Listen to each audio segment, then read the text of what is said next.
Mesdames, messieurs, bonjour et bienvenue sur notre chaîne YouTube. Ici nous vous donnons la clé, alors si vous êtes nouveau, abonnez-vous et cliquez sur la cloche de notification pour ne plus rien manquer. Cela fait, on peut commencer.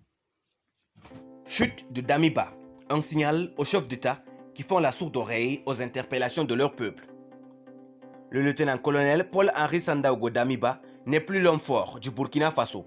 Il a été déposé par un jeune capitaine de 34 ans, plus fort que lui, sous le feu des critiques des mouvements de la société civile burkinabé qui jugeaient que sa mission contre les bandes armées terroristes était un échec total. Paul-Henri Sandaogo Damiba avait lancé un défi à ses compatriotes. Si vous êtes réellement fort, faites votre coup d'État et gérez le pouvoir comme vous voulez. Ces propos jugés arrogants n'avaient pas manqué d'envenimer la situation déjà délétère entre l'ex-homme fort de Ouagadougou et les organisations de la société civile. Les choses vont se dégrader davantage quand Olo Mathias Kambou, l'une des figures emblématiques du ballet citoyen, sera arrêté et condamné pour outrage au chef de l'État. La grogne monte encore plus sur les réseaux sociaux pour réclamer la libération de l'activiste de la société civile connu sous le pseudo de Kamao avant de gagner la rue. À la suite des manifestations de rue de Ouagadougou et de Bobo Dioulassou, des soldats de l'unité Cobra ont pris le devant pour déposer le lieutenant-colonel. Le nouvel réel plus fort du Burkina s'appelle Ibrahim Traoré. Il a 34 ans.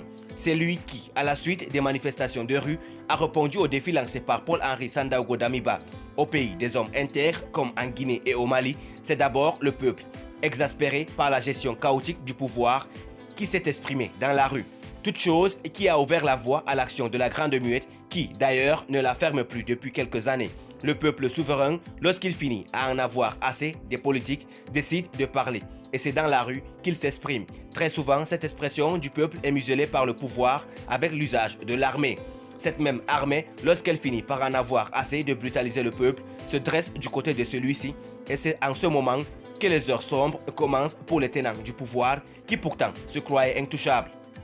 Et quand survient ce moment, le chef de l'État et ses ministres, qui se sentaient très forts et intouchables, se rendent compte de la fragilité du pouvoir et cherchent à obtenir un sursis pour revoir leur copie. Malheureusement, il est trop tard. Et pourtant, combien de fois ont-ils fait la sourde oreille aux signaux envoyés par le peuple souverain? En vérité, le vrai pouvoir, c'est le peuple, et lorsqu'il décide de l'exercer, c'est bonjour les dégâts pour les politiques, comme Ibrahim Boubacar Keïta, Alpha Condé et Roch-Marc Christian Kaboré. Le lieutenant-colonel Paul-Henri Sandaogo Damiba vient de l'expérimenter. Le signal est fait aux autres chefs d'État qui font la sourde oreille aux interpellations de leur peuple.